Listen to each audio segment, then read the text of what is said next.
if you could explain to the best of your ability, like what dopamine is, when is it released, and why it's important?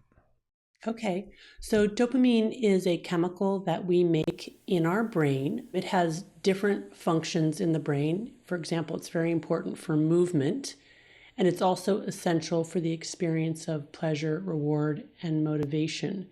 But I think at its broadest level, dopamine is a way that our brains signal to us that we need to pay more attention to the environment, and that we potentially need to either approach the stimulus in the environment or back away from it.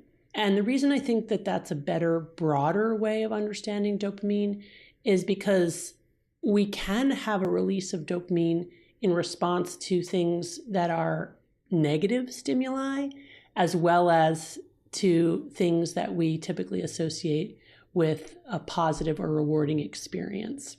I think sometimes dopamine is mistakenly identified as the pleasure neurotransmitter, and it is important to the experience of pleasure, but not just pleasure.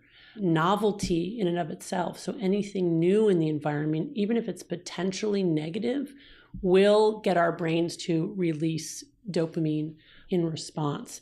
And of course, it's no coincidence that dopamine is important, not just for these stimuli in the environment, but also for movement, because those things are intertwined, from an evolutionary perspective, because most organisms will have to either move toward or move away from whatever the stimulus is. And if you think about the purpose of hormones and neurotransmitters in our brains, the fundamental purpose at its most basic level is to trigger some kind of physical movement or physical action or physical response. I sometimes think that reducing it down to that fundamental can be very helpful, because so much of our modern life is sedentary. We are not moving, right? We are having these interactions on the internet at the tip of a finger, and yet our bodies really want to move in response to those. So I think reconceptualizing dopamine as a signal for some kind of movement toward the stimulus can be a kind of a helpful, broader way to think about it. Hey, that's so well said and very well explained. And I learned something new every time I talk to you, and that definitely put things in a different perspective for me, because you're right. Dopamine often gets associated with just being the molecule that's associated with pleasure, but it's also associated with pain. And that's why things like drugs, alcohol, and other addictions are closely related to our relationship with dopamine.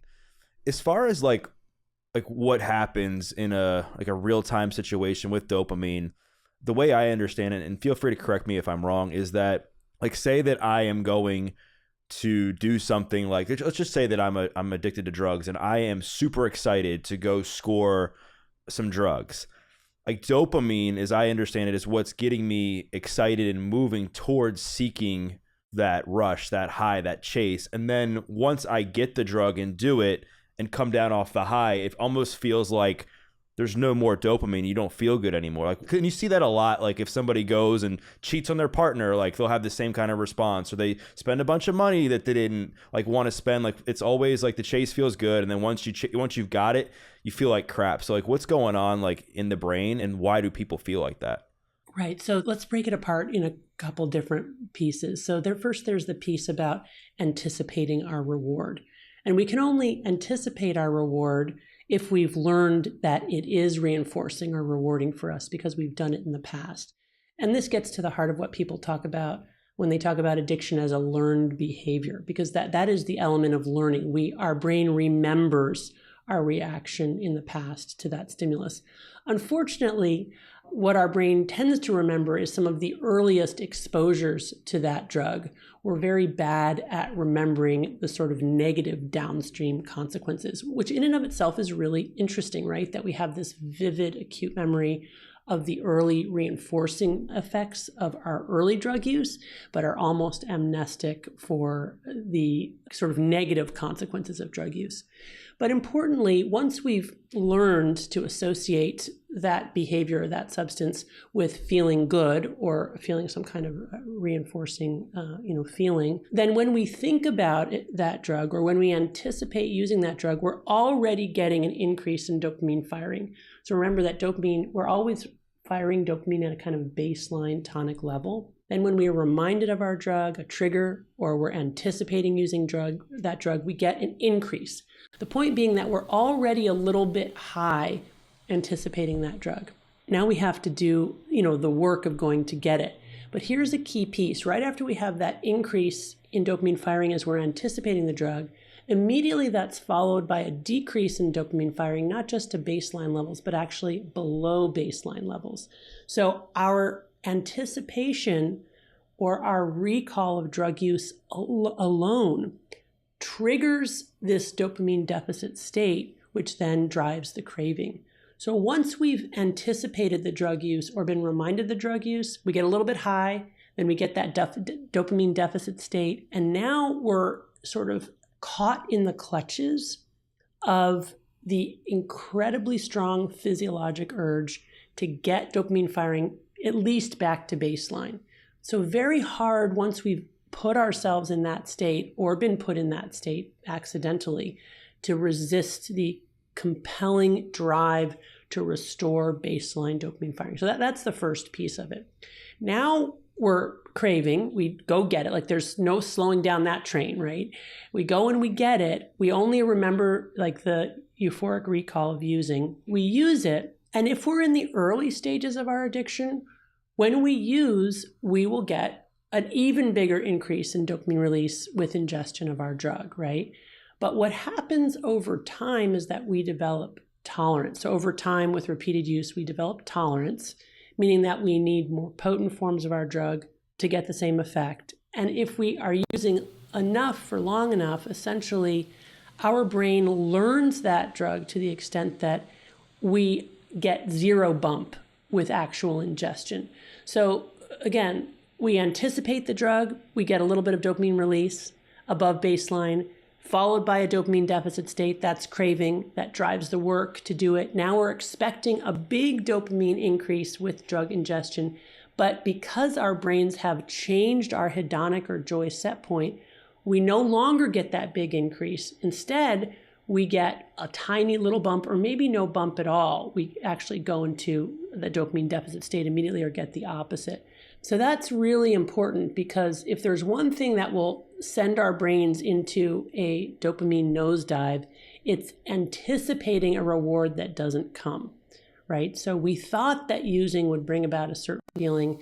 We don't get that feeling we were anticipating. So we use more and more potent forms. We add something else to it, just trying to recapture that feeling. But we're not going to be able to recapture it because our brains have already adjusted our hedonic set point, and we're in this kind of chronic dopamine deficit state. And what will really recapture good feelings is to abstain from our drug for long enough for our brains to start to upregulate and make our own dopamine and dopamine receptors again. So that's why abstinence, sustained abstinence is so important, probably not even just from our drug of choice, but also from drugs generally, right? Because all drugs end up triggering the same dopamine reward pathway. I hope that I explained it. It was a little convoluted, but it's hard to do it without images. No, it was very well explained, and I think people are really going to be able to gain a better understanding of why, like the chase in itself of going after something, not just substances, but anything in life that we regret. It could be, like I said, it could be like watching porn that you didn't want to watch. It could be cheating on your spouse. It could be like eating a whole pizza. Like it could be like a variety of things. And I guess to bring it back to what you were talking about, let's just say that there's somebody who's listening to this that they just are caught up in these addictive patterns where no matter what, they're constantly going after like the quick fixes. And it doesn't have to be necessarily with drugs. Maybe it's with food, or maybe it's with sex, or it's with money. Like, do you recommend somebody just going on a complete fast from like all things like dopamine? Because I would say it's kind of hard not to eat, right? So like, what would you recommend to somebody who's looking to just break out of that toxic pattern and begin to learn to retrain their brain to have a healthy relationship with dopamine? For most of my patients, I will recommend that they identify their drug of choice. What is that substance or behavior that they continue to get caught in the addiction vortex, and to abstain from that for 30 days. It's not that 30 days is, going to solve all their problems, but it's like the amount of time our brains can sort of conceptualize, and we can anticipate it, we can plan for it, we can set a specific quit date, we can put our self-binding strategies in place. Now, if your drug of choice is something like food or sex, obviously you can't not eat, and we do consider sex to be a healthy part of, a flourishing life. But with food, what you can do is you can not eat processed food for a month or not eat sugar, and so you stick to certain categories of eatings, or you can stick to certain times of eatings, whatever you can do to help bring back or moderate your use. For something like sex, I actually recommend that people have no orgasms with themselves or others for that period of time, all in the pursuit of resetting reward pathways. And the idea is that when you get to 30 days, it's not as if all your problems will be solved, but at least you will have, changed your brain chemistry enough that then you can make data-informed decisions about how you want to use going forward. And if it's a drug like sex or food that we ultimately need to ingest, or, we consider eating and sexual behavior a part of a healthy lifestyle, then we need to be very specific about the plan. What are we going to use? What are we going to eat? What are we going to do sexually? How much, how often, who with, so that we can really begin to define what that healthy use looks like. Right. That makes a lot of sense, because I've had friends who have had like issues when it comes to like pornography or sex and food, like things that are like maybe like non-drug related. And one of the things that has often like worked for them is, obviously you can't cut all that stuff out like permanently, but it's like learning how to reestablish healthy relationships with them, and then getting your dopamine receptors like recalibrated to a point where when you introduce like certain parts of those things back into your life, like sex, and then also like maybe like having sugar processed foods, you're able to hopefully like manage them in a healthier way, because now your dopamine receptors are kind of brought back to some baseline.